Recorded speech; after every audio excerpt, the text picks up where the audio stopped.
Alors, l'Alliance des États du Sahel, AES. On en entend beaucoup parler. À première vue, on pourrait se dire c'est un pacte militaire, voilà, né d'une crise sécuritaire. Simple, non? Mais et si c'était beaucoup plus que ça?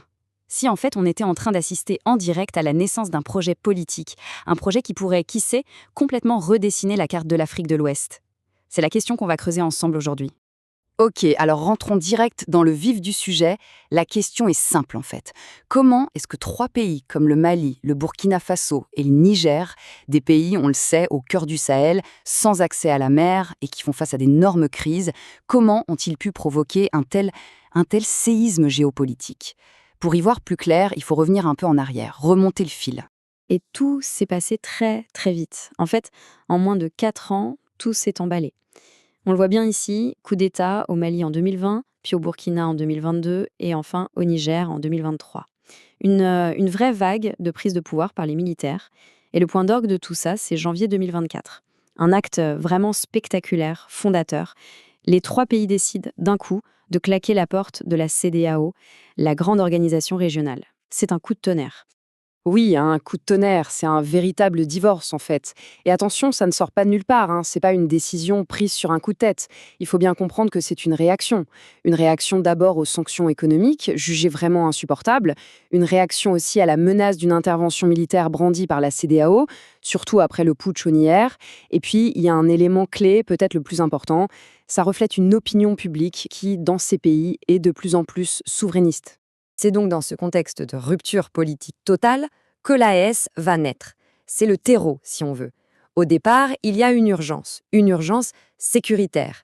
Mais la toute première forme que prend cette alliance, c'est un accord, un texte juridique très précis. Et ce fameux accord, eh bien, c'est la charte du Liptako-Gourma. C'est vraiment le document de base, la pierre angulaire de toute cette nouvelle architecture de sécurité qui se met en place au Sahel. Alors, la charte du Liptako-Gourma. Liptako-Gourma, c'est le nom de cette zone stratégique, la fameuse région des trois frontières. Et concrètement, qu'est-ce qu'elle dit cette charte? Eh bien, son but est très clair, c'est écrit noir sur blanc, mettre en place une architecture de défense collective et d'assistance mutuelle. Donc on le voit bien, à la base, au tout début, l'AES, c'est ça, un projet de défense, purement sécuritaire.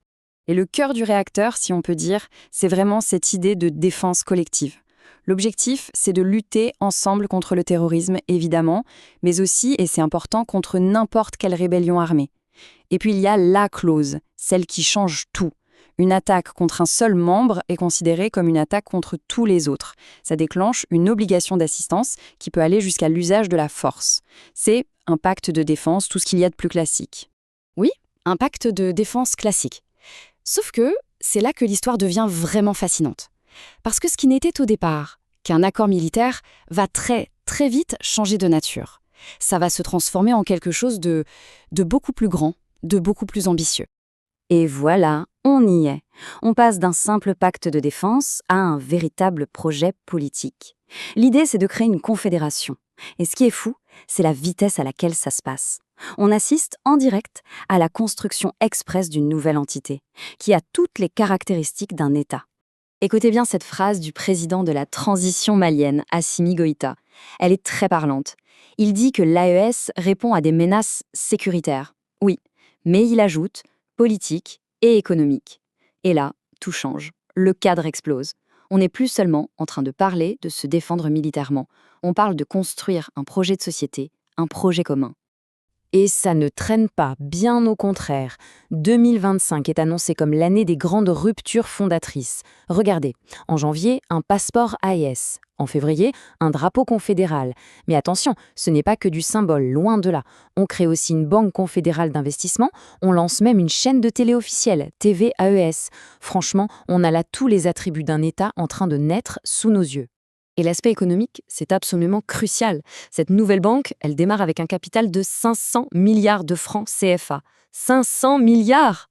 L'objectif derrière, il est limpide. Financer soi-même ses projets stratégiques dans l'énergie, l'agriculture. Bref, mobiliser ses propres ressources pour, à terme, ne plus avoir à dépendre de l'aide internationale.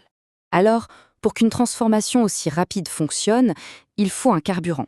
Un moteur idéologique très puissant. Et ce carburant, eh bien, c'est tout un récit, toute une narration qui est construite autour d'un mot-clé, la souveraineté. Et ce discours souverainiste, il repose en gros sur 4 grands piliers. Le premier, c'est de réclamer une indépendance véritable en coupant les ponts avec l'ancienne puissance coloniale.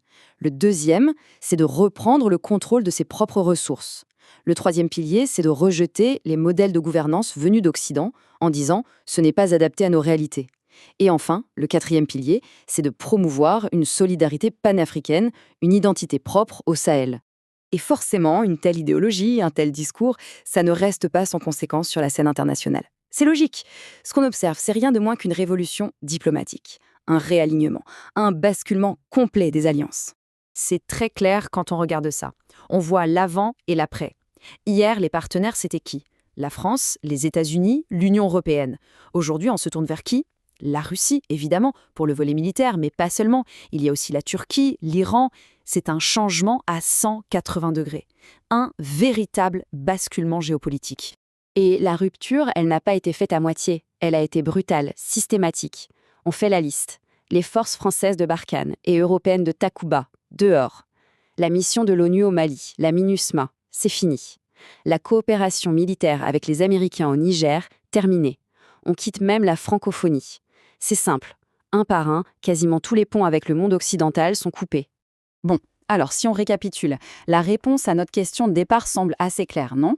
L'ALS, c'est bien plus qu'une simple alliance militaire. C'est un projet politique et même un projet révolutionnaire. Ok, mais la vraie question maintenant, c'est est-ce que ça peut marcher? Est-ce que ce projet, aussi ambitieux soit-il, peut tenir face à l'épreuve de la réalité? Parce que, entre les grands discours et la dure réalité du terrain, eh bien, les défis sont absolument gigantesques. Et la question numéro 1, la plus brûlante, c'est bien sûr la sécurité. N'oublions pas que c'est la raison d'être, la justification de départ des coups d'État et de l'AES. Alors, la grande question, c'est est-ce que la rhétorique souverainiste et les nouveaux partenaires suffisent pour gagner la guerre contre le terrorisme? Eh bien, quand on regarde les faits, la réponse est pour le moins nuancée. Malheureusement, les faits sont têtus. Loin de s'arranger, la situation sécuritaire sur place a plutôt l'air de se dégrader. Le GSM, qui est lié à Al-Qaïda, multiplie les attaques. L'État islamique au Sahel, lui, continue de gagner du terrain. Et puis, il y a eu cette défaite très sévère des forces maliennes et de leurs alliés russes à Tinzaouaten. Donc sur le terrain, soyons clairs, le défi sécuritaire reste immense.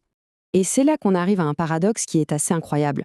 La Russie, le grand nouveau partenaire, celui qui est censé garantir cette nouvelle souveraineté militaire, eh bien la Russie vient de demander aux Nations Unies que la communauté internationale aide à financer la lutte antiterroriste de l'ASS.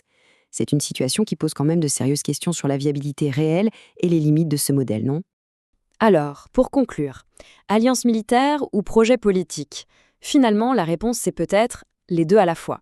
On a bien une véritable révolution politique qui est née d'un pacte de défense, mais c'est une révolution qui, aujourd'hui, se heurte de plein fouet au mur de la réalité. La question finale, et elle reste complètement ouverte, c'est de savoir si ce projet, aussi audacieux soit-il, trouvera les moyens de surmonter ses propres limites et ses contradictions.